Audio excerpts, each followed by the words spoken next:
नमस्कार दोस्तों, आज के सेशन में हम कवर करेंगे आइलैंड में असेसमेंट 12 माइक्रोसॉफ्ट एक्सेल। तो स्टार्ट करते हैं।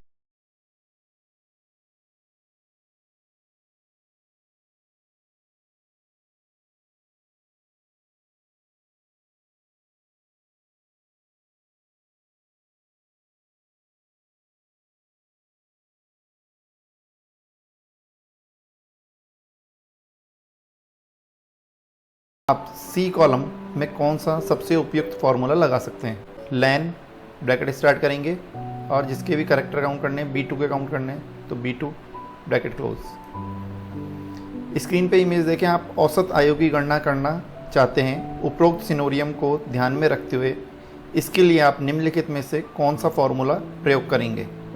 तो इसके लिए आ जाएगा बराबर का sign, average bracket start C2 colon C7 bracket close.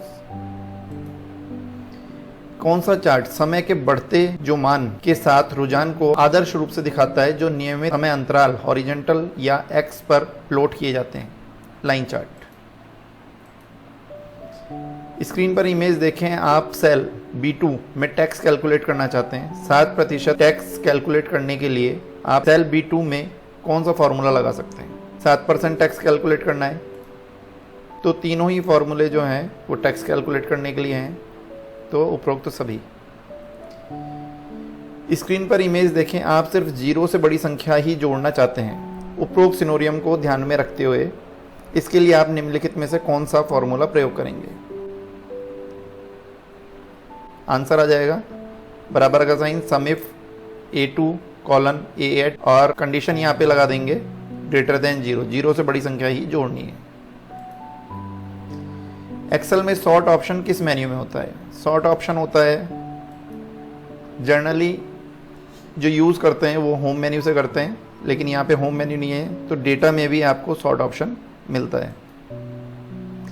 Excel 2003 का एक्सटेंशन एक्सेल 2007 और एक्सेल 2010 फाइल है।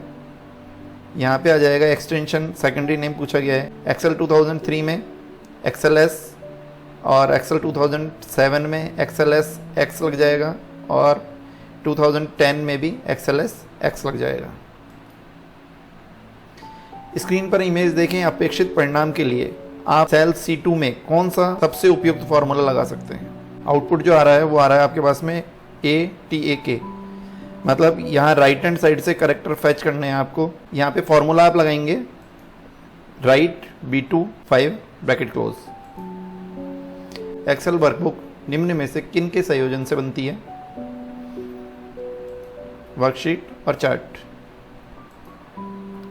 स्क्रीन पर इमेज देखें। अपेक्षित परिणाम के लिए आप सेल C2 में कौन सा सबसे उपयुक्त फॉर्मूला लगा सकते हैं। 5 कैरेक्टर आपको लेफ्ट हैंड साइड से फैच करने हैं, तो इसके लिए फॉर्मूला लगाएंगे आप बराबर का साइन, लेफ्ट फैच करने हैं आपको सेल B2 में से और 5 कैरेक्टर निकालने हैं, तो कॉमा 5। सेव करेंगे, सबमिट करेंगे और रिजल्ट आ जाता है maximum marks 2, obtain marks 2, total question 10, number of attempt question 10 और number of correct answer 10। Close करेंगे, लॉग आउट करेंगे। सेकंड स्टूडेंट का स्टार्ट करेंगे।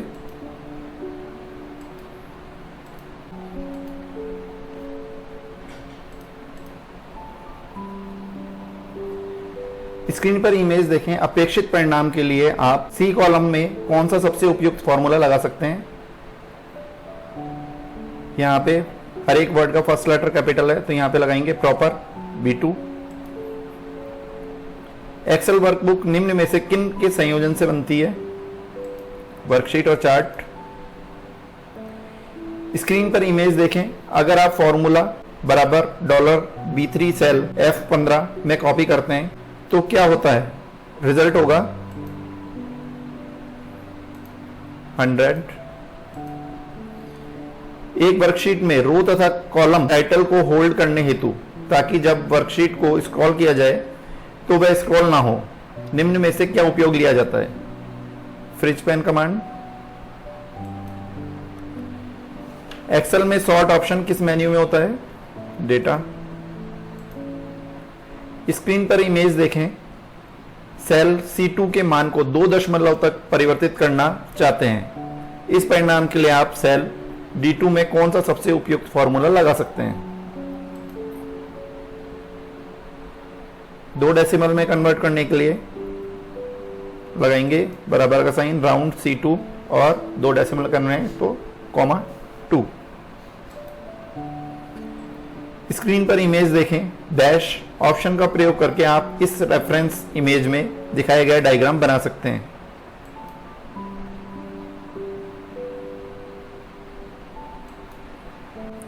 माइक्रोसॉफ्ट एक्सेल में उपलब्ध स्लाइडर ऑप्शन।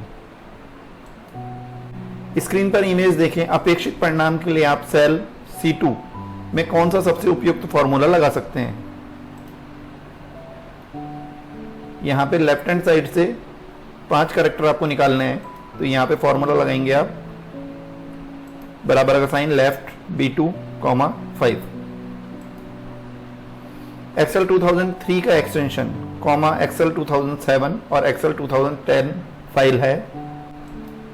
2003 में एक्सटेंशन जो है XLS, 2007 में XLX और 2010 में भी लगेगा XLX। कौन सा चार्ट समय के बढ़ते जो मान के साथ रुझान को आदर्श रूप में दिखाता है, जो नियमित समय अंतराल हॉरिजॉन्टल या एक्स पर प्लॉट किए जाते हैं? Line chart.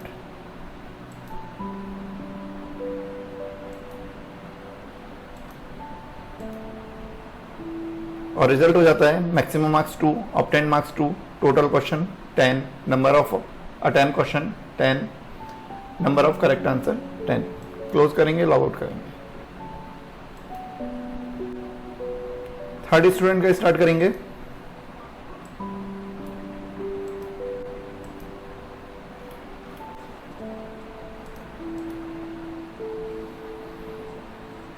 निम्न एक्सेल टूल में से कौन सा टूल एक अंतिम परिणाम किसी अज्ञात वैल्यू की गणना करने के लिए काम करता है? गोल सीक। स्क्रीन पर इमेज देखें, अपेक्षित परिणाम के लिए आप सेल C2 में कौन सा सबसे उपयुक्त फॉर्मूला लगा सकते हैं? Right B2, 5। एक्सेल में सॉर्ट ऑप्शन किस मेन्यू में होता है? डेटा।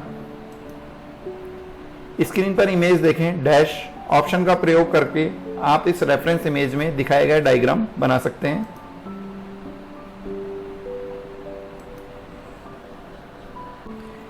माइक्रोसॉफ्ट एक्सेल में उपलब्ध स्लाइडर ऑप्शन। एक्सेल 2003 का एक्सटेंशन एक्सेल 2007 और एक्सेल 2010 फाइल है। XLS, XLS, और XLS X। स्क्रीन पर इमेज देखें, अक्षर की गिनती के लिए आप C कॉलम में कौन सा सबसे उपयुक्त फॉर्मूला लगा सकते हैं? Line B2। स्क्रीन पर इमेज देखें, आप कम से कम उम्र की गणना करना चाहते हैं। उपरोक्त सिनोरियम को ध्यान में रखते हुए इसके लिए आप निम्नलिखित में से कौन सा फॉर्मूला प्रयोग करेंगे? इसके लिए लगाएंगे MIN C2 C7। स्क्रीन पर इमेज देख, अगर आप सेल F15 में फॉर्मूला बराबर सम E3 E4 E14 कॉपी करते हैं तो क्या होगा? रिजल्ट होगा बराबर का साइन, सम F3 F14। स्क्रीन पर इमेज देखें, आप औसत आयु की गणना करना चाहते हैं। उपरोक्त सिनोरियम को ध्यान में रखते हुए इसके लिए निम्नलिखित में से कौन सा फॉर्मूला प्रयोग करेंगे? Average C C7। स्क्रीन पर इमेज देखें, अपेक्षित परिणाम के लिए आप C2 सेल में कौन सा सबसे उपयुक्त फॉर्मूला लगा सकते हैं? Left B2, 5। सेव करेंगे, सबमिट करेंगे और रिजल्ट आ जाता है maximum marks 2, obtain marks 2, total question 10, number of attempt question 10 और number of correct answer 10। Close करेंगे, लॉग आउट करेंगे। फ्रेंड्स, आज के सेशन में हमने कवर किया आइलैंड में असेसमेंट 12 माइक्रोसॉफ्ट एक्सेल। आज के सेशन में इतना ही। मिलते हैं नेक्स्ट वीडियो में नेक्स्ट टॉपिक के साथ में। तब तक के लिए गुड बाय।